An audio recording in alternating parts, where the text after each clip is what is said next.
Namaste Vidya. Myself JVN Neha Seni from Physiotherapy and Diagnostics, Jyoti Vidyapeeth Women's University. Today I will discuss about the cerebrospinal fluid, that is CSF. Cerebrospinal fluid, also known as liquor cerebrospinalis, it is a clear colorless fluid that surrounds and permeates the CNS. It offers support, protection and nourishment to the brain. In essence, the brain floats in it.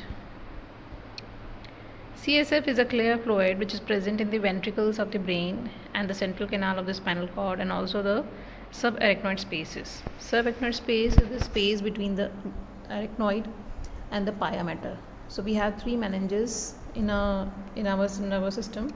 That is outermost is dura mater, then arachnoid, and then pia mater. So in between these two, that is arachnoid and pia mater, the space is known as subarachnoid space, that is containing your CSF. So CSF is produced in the brain by modified ependymal cells in the choroid plexus, approximately 50 to 70%, and the remainder is formed around the blood vessels and along the ventricular walls. So here we can see how the CSF is forming from the blood through the ependymal cells. Through ultrafiltration, the blood forms the CSF, and the cells which are helpful for this, these are the cells of the choroid plexus, that is the ependymal cells.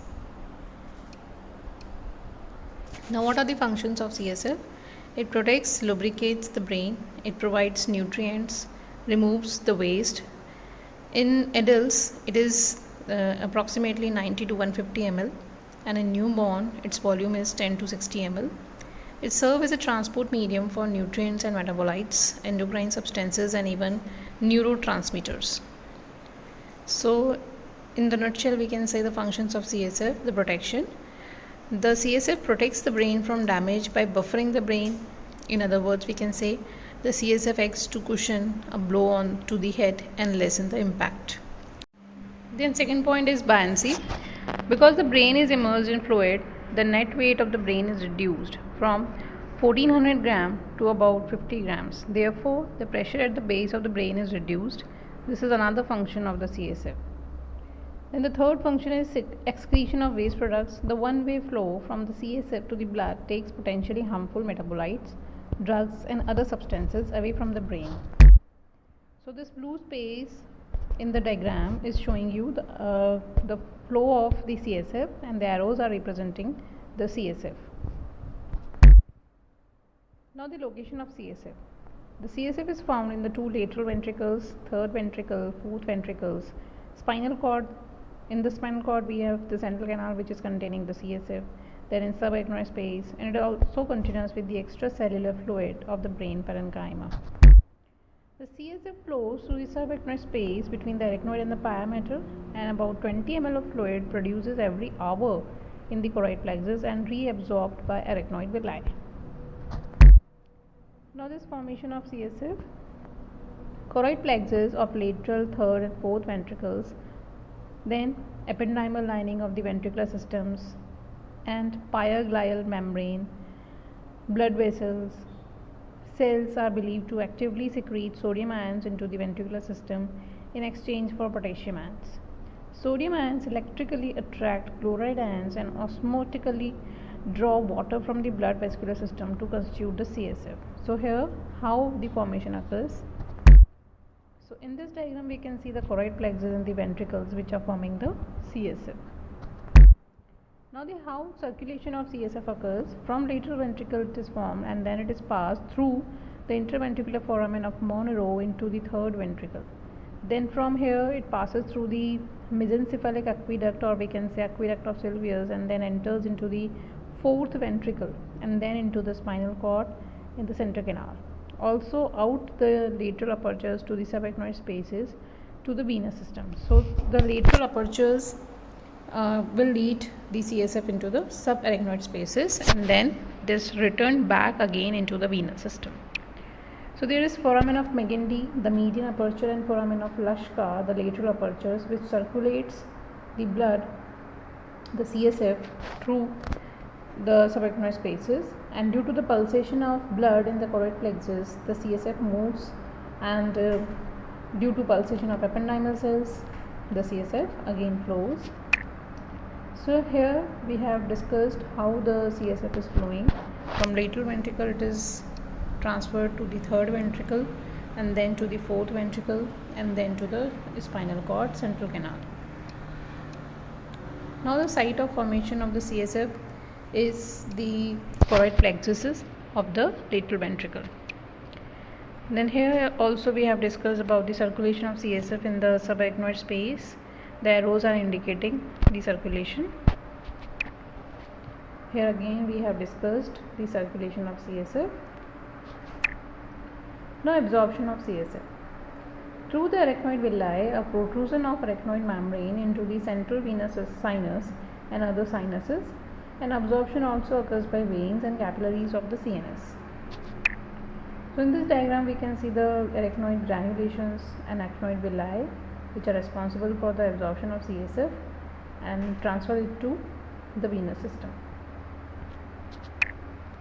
Now the normal physical characteristic features of CSF are: the appearance is clear and colorless normally, volume is 130 ml, and rate of production is 0.5 ml per minute, and the pressure is 60 to 150 millimeter of water. The composition includes the protein, which is 15 to 45 milligram per 100 ml, glucose is 50 to 85 milligram per 100 ml, and the chloride ions are from 720 to 750 milligram per 100 ml. The number of cells found in the CSF is 0 to 3 lymphocytes per cubic millimeter. Now the CSF glucose. The glucose enters the CSF by selective transport across the blood-brain barrier, and the normal value for this is 60 to 70% of that plasma glucose. The diagnostic significance shows if there is low CSF glucose. This can be considerably diagnostic value in determining the causative agents in the meningitis. So clinical significance of the elevated protein values in the CSF. If elevated total protein values are most frequently seen in pathologic conditions, the elevated CSF protein is due to damage to the blood-brain barrier. So if there is pathologic conditions, the normal values of the protein will be high. Now the blood-brain barrier, what is this? It is a physiological barrier to flow of substances from blood to the brain tissue. The blood-brain barrier functions to preserve a stable environment for the neurons in the CNS. So in this diagram we have seen the astrocytes of the nervous system, that is the neuroglial cells. They are having some food process. These food process are forming a barrier between the blood and the nervous system. So this is the blood-brain barrier. So blood capillary, it has the tight junctions and it is surrounded by the astrocyte, as seen in the diagram. This is the blood capillary and it is surrounded by the astrocyte, the food process of the astrocytes, and it is a carrier mediated transport of glucose and amino acid through this junction. The blood-brain barrier has the lipid soluble molecules will easily cross through this, and high CO2 and low oxygen level produce vasodilatation and decrease resistance of blood-brain barrier. If there is injury or inflammation, it decreases the resistance of blood-brain barrier, that is, it allows some antibiotics to be used for the treatment. So substances which can pass through the blood CSF barrier are oxygen, carbon dioxide, water, glucose, amino acids, electrolytes, drugs such as L-Dopa, 5-hydroxy, tryptamine, sulfonamides, tetracycline, and other lipid soluble drugs. Anesthetic gases like ether, nitrous oxide, which are lipid soluble, they can also pass. Other lipid soluble substances can also pass. So substances which cannot pass through the blood CSF barrier are injurious chemical agents, pathogens such as bacteria, drugs such as penicillin and catecholamines. Dopamine also can't pass. Therefore Parkinson's disease, it is treated with L-Dopa instead of dopamine. Bile pigments, they are also does not pass through this. However, barrier is not well developed in infants, so bile pigments enter the brain tissue, and during jaundice in infants the bile pigments enter the brain and causes the damage of basal ganglia, which leads to kernicterus. Then there is a term known as circumventricular organs. What are these? These are selected brain areas which are not protected by the blood-brain barrier. These are located in the brain, but they are not surrounded. They are not protected by blood-brain barrier, and these are located on the boundaries of third and the fourth ventricle. These are parts of hypothalamus like median eminence, neurohypophysis, pineal gland, area postrema, and subfornical organs. These organs are included in the CVO, that is circumventricular organs. So these are highlighted in this diagram. This diagram is taken from the F. Netter, which is a very good clinical anatomical book, and this is showing the areas which are known as circumventricular organs. Then CSF disorders include hydrocephalus. In this, there is abnormal accumulation of the CSF in the skull, and which leads to enlargement of the head. There are two kinds of hydrocephalus: non-communicating and communicating. In non-communicating hydrocephalus, also known as internal hydrocephalus, it is due to obstruction of any of the foramen through which CSF escapes, and it results in the dilatation of the ventricular cavity. And in the communicating hydrocephalus, or we can say the external hydrocephalus, it occurs due to blockage of arachnoid villi. So in this, absorption of CSF is not possible. Now the symptoms of the hydrocephalus include the headache, vomiting, atrophy of brain, mental weakness, and convulsions. So this is the image showing you the condition of the hydrocephalus. See the bulky brain, the bulky ventricular cavities. So in this CT scan also we can see the dilated ventricles in case of hydrocephalus. Then the next applied is the lumbar puncture. Lumbar puncture, also known as spinal tap, or in the short form we can say the LP. It is a diagnostic procedure that is performed in order to collect a sample of the CSF for biochemical, microbiological, and cytological analysis. So in this position we can do the lumbar puncture. It is done in the intervertebral space between L3 and L4, and the needle is passed in the direction upward, and the patient is held in this flexed position, completely flexed thigh and the knee, and the needle is passed in the intervertebral disc between L3 and L4. So this is the lumbar puncture where we have collected the CSF. And the termination of the spinal cord occurs at the level of L1.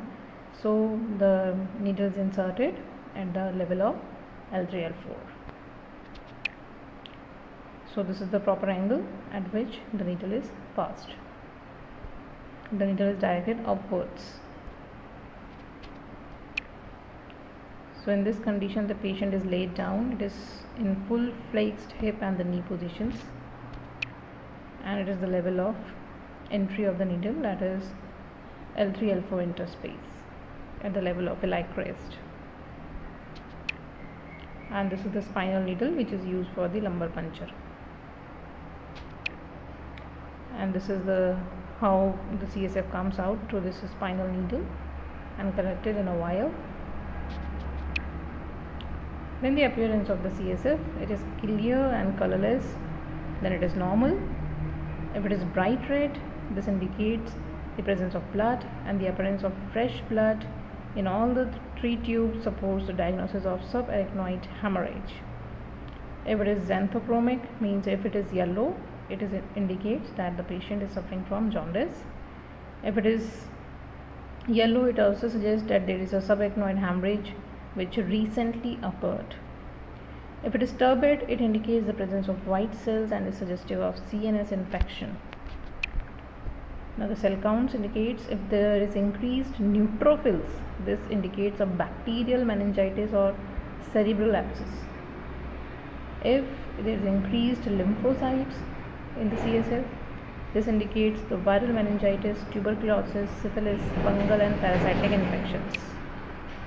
Now the questions which can be asked in exams related to this topic are: First question is write in detail about the formation and circulation of CSF. So we have to mention all the points which we have discussed earlier in this class, that is about the formation, how it is forming, how it is circulating in the ventricles, and how it is absorbed. Then second question is the write the properties of CSF. So in this we will discuss about the physical properties, the chemical components of the CSF with their normal values. And this is the exercise for your file, in which you have to draw this diagram and you have to also label all the unlabeled structures in this diagram. This is the task, this is an exercise for your file. So this completes our topic, the CSF. Thank you.